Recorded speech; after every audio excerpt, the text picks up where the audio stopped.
Hello students, welcome to YouTube channel the peak online coaching. कल की class में हमने 3 न्यूमेरिकल किए थे। आज की क्लास में कंटिन्यू रखते हैं न्यूमेरिकल्स को। और ये आपकी एनसीईआरटी किताब का चौथा न्यूमेरिकल बहुत इंपॉर्टेंट है। किसी ऑटोमोबाइल में पीछे का दृश्य देखने के लिए उपयोग होने वाले दर्पण की वक्रता त्रिज्या 3 मीटर है। यदि एक बस इस दर्पण से 5 मीटर की दूरी पर स्थित है तो प्रतिबिंब की स्थिति, प्रकृति और साइज ज्ञात कीजिए। करते हैं आइए इसका सॉल्यूशन। सबसे पहले दर्पण हम देखते हैं, दर्पण कौन सा है, जिससे चिन्ह हमें याद रखने में आसानी होगी। तो किसी ऑटोमोबाइल में पीछे का दृश्य देखने के लिए उपयोग होने वाला दर्पण, ऑटोमोबाइल जो वाहन होते हैं हमारे, उसमें पीछे का दृश्य देखने के लिए दर्पण यूज किया जाता है। कौन सा होता है? उत्तल दर्पण। तो कौन से दर्पण का सवाल है हमारा? उत्तल दर्पण। उत्तल दर्पण में हमने बताया हुआ है पिछली क्लास में, सभी चिन्ह जो लिए जाते हैं सब दूरियां पॉजिटिव ली जाएंगी हमेशा। तो किसी ऑटोमोबाइल में पीछे का दृश्य देखने के लिए उपयोग होने वाले दर्पण की वक्रता त्रिज्या 3 मीटर है। कि आर का मान दिया हुआ है हमें 3 मीटर, 3.0 मीटर, यानी कि 3 मीटर है। यदि एक बस इस दर्पण से 5 मीटर की दूरी पर स्थित है, बस एक वस्तु मान सकते हैं उसे हम, तो वस्तु की दूरी हो जाएगी ये यू 5.0 मीटर। अब वस्तु की दूरी हम बता चुके हैं, चाहे दर्पण हो कोई सा भी, चाहे लेंस हो, वस्तु की दूरी हमेशा नेगेटिव ली जाती है 5 मीटर। तो प्रतिबिंब की स्थिति, हमें बी का मान निकालना है, उसकी प्रकृति निकालनी है, आभासी होगा या वास्तविक, और साइज निकालना है उसका। प्रतिबिंब का साइज क्या होता है? एच डैश का मान हमें निकालना है। प्रकृति हम यहीं से हम बता सकते हैं, प्रतिबिंब की प्रकृति क्या होगी, क्योंकि दर्पण कैसा है हमारा? उत्तल। उत्तल दर्पण हमेशा कैसा प्रतिबिंब बनाता है? आभासी और सीधा। तो प्रतिबिंब की प्रकृति जो होगी वो आभासी और सीधा होगा प्रतिबिंब। दूसरी चीज, हमें बी निकालने के लिए एफ का मान पता होना चाहिए, क्योंकि दर्पण समीकरण होता है 1/f बराबर 1/b माइनस 1/u। तो हमें प्रतिबिंब की दूरी निकालने के लिए किसकी दूरी पता होनी चाहिए? फोकस दूरी पता होना चाहिए प्रतिबिंब की।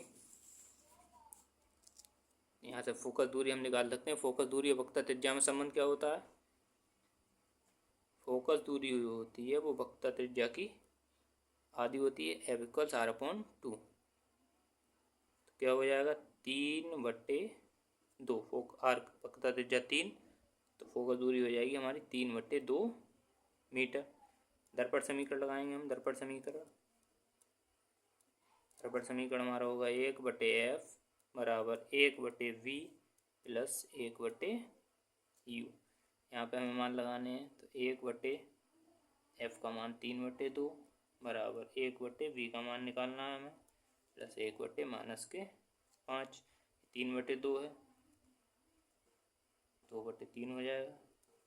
1/v minus 1/5 plus minus minus, ये माइनस का 1/5 इधर आ जाएगा, तो 2/3 प्लस का हो जाएगा 1/5 बराबर 1/v। एलसीएम ले लेंगे हम इसका। 2/3, 1/5, 5 और 3 का एलसीएम आ जाएगा 15। तो एलसीएम 15, 3 पंजे 15, 5 दूनी 10 प्लस 5 तियाँ 15, 3 एकम 3 बराबर 1/v। 10 और 3 13/15 बराबर 1/v। हमें v का मान चाहिए, जैसे पलट देंगे तो v बराबर हो जाएगा 15/13 मीटर। प्रतिबिंब की दूरी हो जाएगी, जो प्रतिबिंब बनेगा हमारा 15/13 मीटर दूरी पर बनेगा दर्पण के ध्रुव से। अगली चीज़, हमें साइज और निकालना है प्रतिबिंब का। प्रतिबिंब का साइज निकालने के लिए हमें रेखीय आवर्धन वाला फॉर्मूला पता होना चाहिए, क्योंकि क्या होता है? m बराबर होता है माइनस का b/u, और ये बराबर होता है किसके? h'/h। तो एक सूत्र होता है हमारा रेखीय आवर्धन का, m बराबर माइनस का v/u बराबर h'/h। v का मान है हमारे पास, u का मान है, h' का मान निकालना है। h का मान कितना है? एच का मतलब वस्तु की ऊंचाई। वस्तु कितनी बड़ी है हमारी, इसका मान निकालने के लिए हमें बस प्रतिबिंब हमारा किस साइज का है, इसका मान निकालने के लिए हमें वस्तु की ऊंचाई पता होनी चाहिए, जो कि वस्तु की ऊंचाई हमें नहीं दे रखी है। तो क्या करेंगे, हम केवल इसका आवर्धन निकाल सकते हैं, कितने गुना प्रतिबिंब होगा, यानी कि वस्तु का कितने गुना बड़ा प्रतिबिंब बनेगा। तो ये निकालने के लिए हमें माइनस v का मान लगाएंगे। हम v का मान क्या है, 15/13 मीटर आ गया v का मान, 15/13 बटे u का मान लगाएंगे हम माइनस का 5 बराबर h'/h। माइनस से माइनस कैंसिल हो जाएगा, 5/1 है, 1/5 करेंगे तो 5 3 15 हो जाएगा। तो ये हो जाएगा हमारा 3/13, 3/13 हो जाएगा बराबर h'/h। h' का मान हमें निकालने के लिए ये हो जाएगा 3/13, h की मल्टीप्लाई हो जाएगी इधर गुणा h, यानी कि वस्तु के साइज का, इसे अगर हम काटेंगे तो पॉइंट लगाएंगे 0, 30 हो जाएंगे, 13 दूनी 26 गुणा h, यानी कि वस्तु के साइज का 0.2 गुना प्रतिबिंब हमारा बनेगा। अगला सवाल देखते हैं हम। कोई 4 सेंटीमीटर साइज का बिंब किसी 15 सेंटीमीटर फोकल दूरी के अवतल दर्पण से, 4 सेंटीमीटर साइज का बिंब है, यानी कि यहाँ पे हमें साइज नहीं दिया होता है, इस सवाल में हमें वस्तु का साइज नहीं पता था, इस सवाल में हमें वस्तु का साइज दिया हुआ है। वस्तु का साइज क्या है, दर्पण देखते हैं पहले। सबसे पहले दर्पण हमारा दिया हुआ है अवतल दर्पण। तो अवतल दर्पण में सभी दूरियां कैसी ली जाएंगी, निगेटिव। देखते हैं, कोई 4 सेंटीमीटर साइज का बिंब, यानी कि h का मान हमारा दिया हुआ है 4 सेंटीमीटर, वस्तु का साइज दिया हुआ है, किसी दर्पण से 15 सेंटीमीटर फोकल दूरी, यानी कि f बराबर हमारा 15 सेंटीमीटर, इसकी फोकल दूरी दर्पण की कितनी है, 15 सेंटीमीटर। अवतल दर्पण में सभी दूरियां माइनस ली जाती हैं। 25 सेंटीमीटर दूरी पर रखा हुआ है दर्पण से, वस्तु की दूरी कितनी हो जाएगी, 25 सेंटीमीटर। वस्तु की दूरी हमेशा नेगेटिव ली जाती है। रखा हुआ है दर्पण से कितनी दूरी पर किसी पर्दे को रखा जाए, पर्दे पर क्या प्राप्त करते हैं हम, प्रतिबिंब। का मतलब इनडायरेक्टली किसका मान पूछा है, v का मान, प्रतिबिंब की दूरी पूछी हुई है। प्रतिबिंब की प्रकृति तथा साइज भी याद करना है यहाँ पे हमें, यानी कि h' का मान निकालना है और प्रकृति बतानी है उसकी। अब प्रकृति यहाँ पर नहीं बता सकती क्योंकि अवतल दर्पण आभासी प्रतिबिंब भी बनाता है और वास्तविक भी बनाता है। इसका मान डिपेंड करेगा प्रतिबिंब के साइज पर, कैसा प्रतिबिंब बना है। अगर प्रतिबिंब देखते हैं, सबसे पहले हम फॉर्मूला लगाएंगे दर्पण समीकरण का सूत्र। दर्पण समीकरण हमारा क्या होता है, दर्पण समीकरण 1/f बराबर 1/v प्लस 1/u। 1/f का मान माइनस का 15 बराबर 1/v का मान कैलकुलेट करना है हमें, और प्लस 1/u का मान माइनस का 25, माइनस का 1/15 बराबर 1/v प्लस माइनस माइनस हो जाएगा 1/25 हो जाएगा। 1/25 इधर लाएंगे तो माइनस के 1/15 प्लस का हो जाएगा 1/25 बराबर 1/v। 25 और 15 का एलसीएम निकालेंगे तो कितना आएगा, 75। 15 बना 75, 5 एकम माइनस के 5 प्लस 25 3 75, 3 एकम 3 बराबर 1/v। इसे हल करेंगे तो आएगा हमारा 5 में से 3 घटाएंगे माइनस के 2/75 बराबर 1/v। तो हमारा जो v का मान आ जाएगा वो आ जाएगा माइनस का 75/2 सेंटीमीटर, 75/2 सेंटीमीटर v का मान आ जाएगा हमारा। अब हमें क्या निकालना है, इसकी प्रकृति और साइज भी निकालना है। v का मान कैसा आया हमारा, माइनस का, v का मान माइनस आया, इसका मतलब प्रतिबिंब किधर बनेगा, दर्पण के ध्रुव से बाईं तरफ। दर्पण के ध्रुव से बाईं तरफ की जो दूरियां होती हैं माइनस ली जाती हैं। अवतल दर्पण में जो दर्पण के ध्रुव से बाईं ओर के प्रतिबिंब बनते हैं वो सभी कैसे होते हैं, वास्तविक और उल्टे। तो हमारी जो प्रकृति होगी प्रतिबिंब की वो कैसा प्रतिबिंब होगा, वास्तविक और उल्टा प्रतिबिंब होगा। इसके बाद हम साइज निकालने के लिए सूत्र लगाएंगे, m बराबर माइनस का v बटे u बराबर h डैश बटे h। तो माइनस का v का मान लगाएंगे यहाँ पे, ये तीनों आपस में बराबर होंगे, चाहे इसके मान इसके बराबर कर दो, चाहे ये इसके बराबर कर दो, चाहे ये इसके बराबर कर सकते हैं। m का मान हमें पता नहीं तो ये दोनों हमने क्या किए, बराबर कर लिए।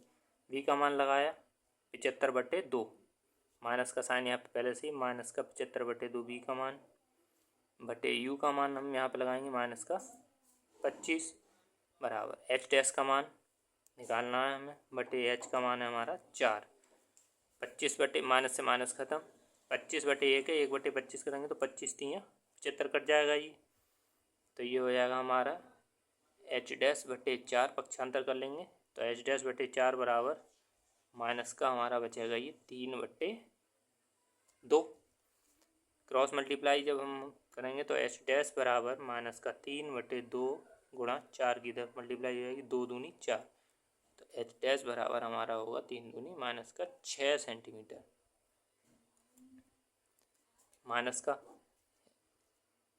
अब हमारी जो प्रतिबिंब का साइज आया है वो माइनस का आया है। माइनस का मतलब मुख्य अक्ष से नीचे की दूरी है, मुख्य अक्ष से नीचे की लंबाई है। मुख्य अक्ष से नीचे जब प्रतिबिंब बनते हैं तो वो हमेशा वास्तविक और उल्टे होते हैं, इसलिए हम इसकी प्रकृति कह सकते हैं प्रतिबिंब कैसा होगा, वास्तविक और उल्टा। इसके बाद अगला सवाल, अवतल दर्पण का कैसा दर्पण है, अवतल दर्पण। अगला हमारा दर्पण है अवतल दर्पण का सवाल है। कोई अवतल दर्पण आमने सामने 10 सेंटीमीटर की दूरी पर रखे किसी बिंब का 3 गुना आवर्धित।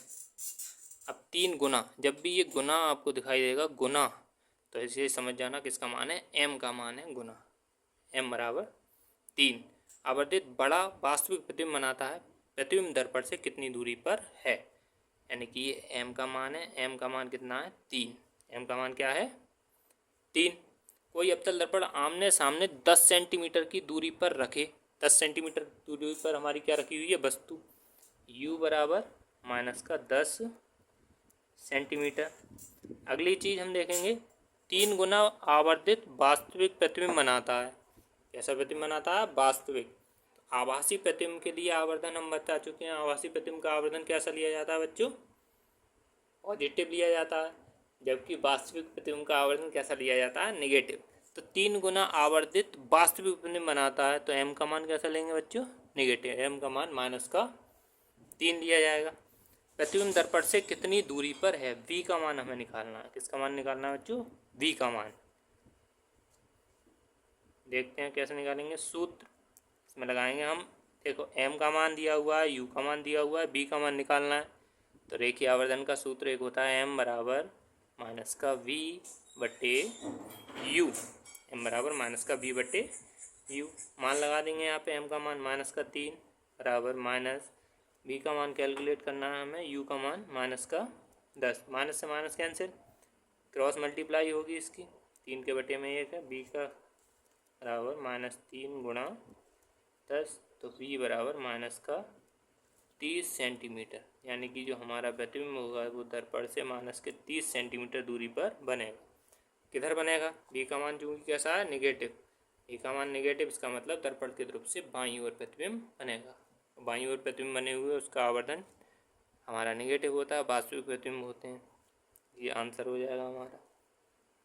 अब यहीं से अगर फोकस दूरी पूछी जाती दर्पण की, अगर दर्पण की सवाल में नहीं पूछा है वैसे, अगर दर्पण की फोकस दूरी पूछी जाए तो हम सूत्र लगा सकते हैं 1/f बराबर 1/v प्लस 1/u। तो यहाँ से फोकस दूरी निकाल सकते हैं, 1/v का मान माइनस का 30 प्लस 1/u का मान माइनस का 10, 1/f बराबर l माइनस का 1/30 और प्लस माइनस माइनस का 1/10। यहाँ से सभी बच्चे कैलकुलेट करके f का मान निकाल के बताएंगे दर्पण की फोकस दूरी क्या होगी। अगला हम सवाल देखते हैं, सवाल नंबर 7, इसका सॉल्यूशन देखते हैं। 5 सेंटीमीटर लंबाई का कोई बिंब, 5 सेंटीमीटर लंबाई का कोई बिंब वस्तु का साइज यहाँ दिया हुआ है 30 सेंटीमीटर रखता त्रिज्या के किसी उत्तल दर्पण, कैसा दर्पण है हमारा, उत्तल दर्पण है बच्चों। उत्तल दर्पण में सभी दूरियां कैसी लेते हैं, पॉजिटिव।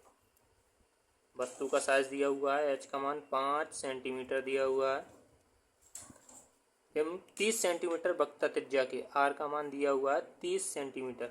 सभी दूरियां उत्तल दर्पण में प्लस ली जाएंगी। हमने 20 सेंटीमीटर दूरी पर रखा हुआ है, यानी कि u, वस्तु की दूरी कितनी है 20 सेंटीमीटर। वस्तु की दूरी हम बता चुके हैं पिछली क्लास में, हमेशा कैसी लेते हैं, नेगेटिव। वस्तु की दूरी हमेशा नेगेटिव लेनी है। बिंब की स्थिति, प्रकृति तथा साइज। 5 सेंटीमीटर लंबाई का कोई बिंब 30 सेंटीमीटर त्रिज्या के किसी उत्तल दर्पण के सामने 20 सेंटीमीटर दूरी पर रखा गया है। प्रतिबिंब की स्थिति, यहाँ पे बिंब की नहीं बच्चों, प्रतिबिंब की स्थिति होना चाहिए यहाँ पे। प्रतिबिंब की स्थिति, प्रकृति और साइज ज्ञात कीजिए। v का मान हमें निकालना है और साइज यानी कि h डैश का मान हमें ज्ञात करना है। सबसे पहले हम फोकस दूरी का मान निकालेंगे। इसमें v का मान निकालने के लिए हमें f पता होना चाहिए। तो f बराबर होता है, फोकस दूरी जो होती है वो वक्रता त्रिज्या की आधी होती है। r कितना है 30/2, यानी कि जो हमारी फोकस दूरी होगी वो कितनी होगी 15 सेंटीमीटर। और दूरी कितनी हो जाएगी बच्चों 15 सेंटीमीटर। अब आगे हम दर्पण समीकरण लगाएंगे इसमें v का मान निकालने के लिए। दर्पण समीकरण क्या होता है हमारा, 1/f बराबर 1/v प्लस 1/u।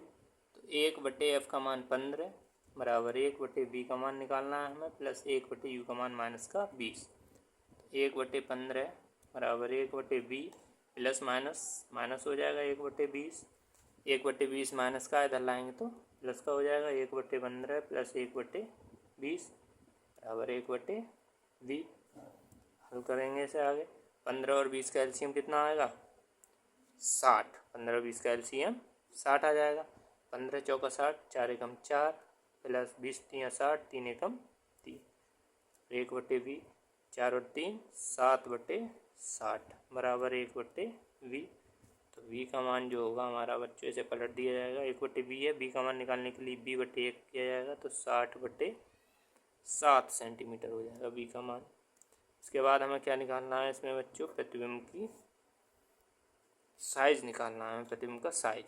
इसके लिए एक सूत्र होता है m बराबर माइनस का v/u बराबर h डैश बटे h। ये वाले मान हमें पता है तो इन दोनों को बराबर कर दिया जाएगा। माइनस का v का मान कितना आया था 60/7 बटे u का मान माइनस का 20 बराबर h डैश का मान निकालना है हमें, h का मान 5। माइनस से माइनस खत्म हो जाएगा, 20 से काटेंगे इसे 20 तियाँ 60, तो ये हो जाएगा 3/7 बराबर h डैश बटे 5। क्रॉस मल्टीप्लाई होगी तो h डैश बराबर 3/7 गुणा 5 से इसकी मल्टीप्लाई हो जाएगी तो h डैश बराबर हो जाएगा हमारा 5 तियाँ 15/7 सेंटीमीटर। 15/7 सेंटीमीटर। प्रतिबिंब की प्रकृति भी निकालनी है हमें। तो प्रकृति निकालने के लिए हम प्रकृति उत्तल दर्पण में डायरेक्ट हम बता सकते हैं। उत्तल दर्पण हमेशा कैसा प्रतिबिंब बनाता है, आभासी और सीधा। आभासी और सीधा। प्रतिबिंब का साइज भी प्लस का आया, साइज प्लस का आया, इसका मतलब मुख्य अक्ष के ऊपर होगा प्रतिबिंब। मुख्य अक्ष के ऊपर बने हुए प्रतिबिंब हमेशा कैसे होते हैं, आभासी और सीधे। ये तो दर्पण वाला टॉपिक आपका यहाँ ख़त्म हो जाता है। एक न्यूमेरिकल एनसीईआरटी का और बचा होगा, अगली क्लास में देखते हैं। बाकी हमारा अगला टॉपिक होगा प्रकाश का अपवर्तन। धन्यवाद।